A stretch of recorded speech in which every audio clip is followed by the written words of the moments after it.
இயேசுவில் எனதருமை இறை சொந்தங்களே, பைபிள் யாராவது வச்சிருக்கீங்களா?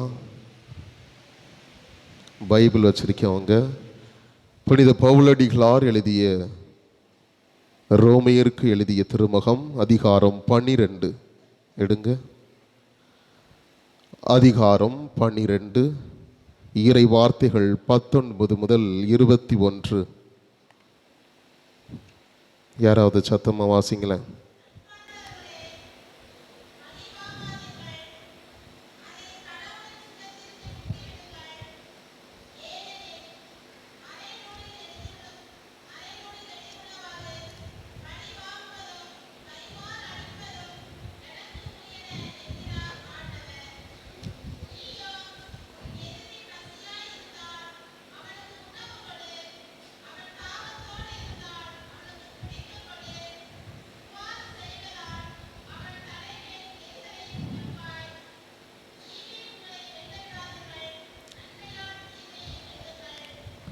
நன்றி அம்மா. அந்த அம்மாவுக்கு கைதட்டலாமா? துணிச்சலை பாராட்டுகிறேன். இன்றைய நற்செய்தியின் அடிப்படையில் தான் இந்த வாசகமும் திருத்தூதர் பவுல் எழுதிய ரோமியருக்கு எழுதிய திருமுகம் அதிகாரம் 12 அதனுடைய ஹெட்டிங்கை பார்த்தீங்கன்னா வீட்டுக்கு போய் இதை வாசித்து பாருங்க. திரும்ப ஒரு கிறிஸ்தவனுடைய வாழ்க்கையினுடைய ஒழுங்கு முறைகள், இது கடைசி பகுதிதான். ஆனால் ஒரு திருச்சபை, ரோமை திருச்சபைக்கு புனித பவுலடிகளார் எழுதுகிறார். இயேசு தன்னுடைய சீடர்களுக்கும் அங்கிருந்த மக்களுக்கும் போதிக்கிறார். ஒரு ஒழுங்கு முறையை போதிக்கிறார். அதில் ஒன்றுதான் பழிக்கு பழி வாங்க வேண்டாம். பழிக்கு பழி உள்ள எண்ணம் உடையவர்கள் அந்த சமூகமோ அது திருச்சபையோ குடும்பமோ சின்ன பின்னமாகிவிடும், வளர்ச்சியை காண முடியாது. ஆனால் எந்த ஒரு சமூகத்தில், திருச்சபையில், குடும்பத்தில் சகிப்புத்தன்மை இருக்கிறதோ அங்கே என்ன இருக்கும்? ஒரு சாம்ராஜ்யத்தையே கட்டி முடிக்கலாமா? மீண்டும் ஒரு முறை வாசிக்கிறேன். அன்பார்ந்தவர்களே, பழி வாங்காதீர்கள், அதை கடவுளின் சினத்திற்கு விட்டுவிடுங்கள். பழி வாங்குவதும் கைமாறு அளிப்பதும் கடவுளுக்குரியது.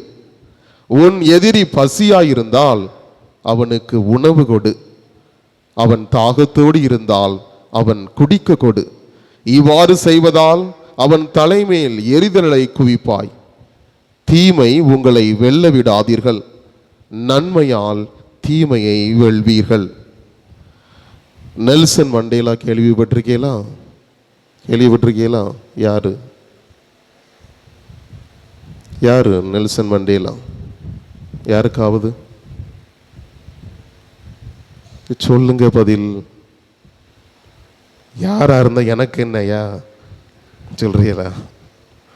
தெரிந்து கொள்ளுங்கள். இரு உண்மை சம்பவங்களை சொல்கிறேன். ஒன்று என் வாழ்வில், இன்னொன்று நெல்சன் மண்டேலா. யார் இவர்? நெல்சன் மண்டேலா தென் ஆப்பிரிக்காவின் முன்னாள் ஜனாதிபதி, கருப்பினத்தை சார்ந்தவர். அவர் வாழ்ந்த காலகட்டத்தில் கருப்பினம், கருப்பா இருக்கிறவங்களுக்கும் வெள்ளையா இருக்கிறவங்களுக்கும் பிரச்சனை. அப்பொழுது எப்பவுமே எது சிறப்பாக பார்க்கப்படும்? வெள்ளையா கருப்பா? சொல்லுங்க.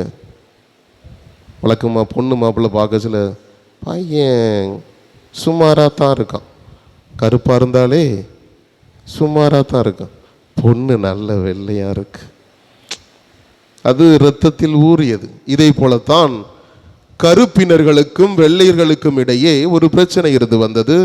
அது வரலாறை வாசித்து தெரிந்து கொள்ளுங்கள்.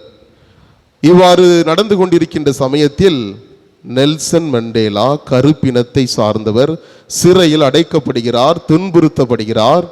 பின்பு கதையை சுருக்கிடுறேன்னு, இல்லைன்னா முடிக்க முடியாது. பின்பு அவர் நீண்ட நாட்களுக்கு பின்பு, போராட்டத்திற்கு பின்பு நாடு சமம் ஆகிறது, ஒற்றுமை ஆகிறது. நெல்சன் மண்டேலா கருப்பினத்தில் இருந்து முதன்முறையாக, சரியா, இது வரலாறு படிச்சிருப்பீங்க மாணவர்கள், பெரியோர்கள் கேட்டிருக்கலாம், ஜனாதிபதியாக உயர்த்தப்படுகிறார். பின்பு ஒரு உணவருந்தும் ஹோட்டலுக்கு செல்கிறார். அங்கே ஒரு படை வீரனை பார்க்கிறார். அவன் தனியாக உட்கார்ந்துருக்கான். அப்போ ஒரு படை வீரன்ட்டு சொல்லி அவனை என் பக்கத்தில் வந்து சாப்பிட சொல்லு. அந்த படை வீரனும் ஜனாதிபதி நெல்சன் மண்டேலா முன்பாக வந்து இருந்து உணவருந்த தொடங்குகிறார்கள். சாப்பிட தொடங்கச்சில நெல்சன் மண்டேலா ஜனாதிபதிக்கு எதிராக இருந்த கைகள் நடுங்குகிறது. உணவறிந்து முடித்த பின்பு எல்லோரும் சென்று விடுகிறார்கள். நெல்சன் மண்டேலாவுடைய உடன் இருந்த படை வீரர் கேட்கிறார், இவ்வாறு கூறுகிறார், என்ன அந்த படை வீரருக்கு உடல் நோய் என்னமோ, ஏதோ நோயில் கஷ்டப்படுறாரு போல, உங்க முன்னாடி சாப்பிடச்சில கைகள்லாம் குடுகுடுன்னு ஆடிச்சே சொல்லி சொன்னாராம். அதற்கு ஜனாதிபதி நெல்சன் மண்டேலா கூறினாராம், அவருக்கு எந்த நோயும் கிடையாது, என்னை கண்டதால் அவருக்கு பயத்தினால் கைகள் ஆடியது. எது உண்மை என்றால், நெல்சன் மண்டேலா சிறையிலே அடைக்கப்பட்டிருந்த பொழுது அவரை துன்புறுத்திய அந்த காவலன் தான் அவன். தான் துன்புறுத்த வருகின்ற பொழுது தண்ணீர் தாகம்னு சொல்லி கேட்பாங்களாம். அதுக்கு அவன் என்ன செஞ்சிருப்பான் தெரியுமா? ரொம்ப கஷ்டம் இதெல்லாம். சிறுநீரை அவருடைய தலையில் கழிப்பாராம் இந்த படை வீரன். துன்புறுத்தியது மட்டுமல்லாமல் தண்ணீர் கேட்கின்ற பொழுது சிறுநீரை எனது தலையில் கழிப்பார். இப்பொழுது நான் ஜனாதிபதி ஆகிவிட்டேன், அதிகாரம் இருக்கிறது, என்னை ஏதாவது செஞ்சிருவாரோ என்று அவன் பயந்தான். ஆனால் எனக்கோ பழிவாங்கும் எண்ணம் இல்லை. பழிவாங்கும் எண்ணத்தில் நான் இந்த தலைவனாக இருந்தால் இந்த நாட்டை நான் கட்டி எழுப்ப முடியாது.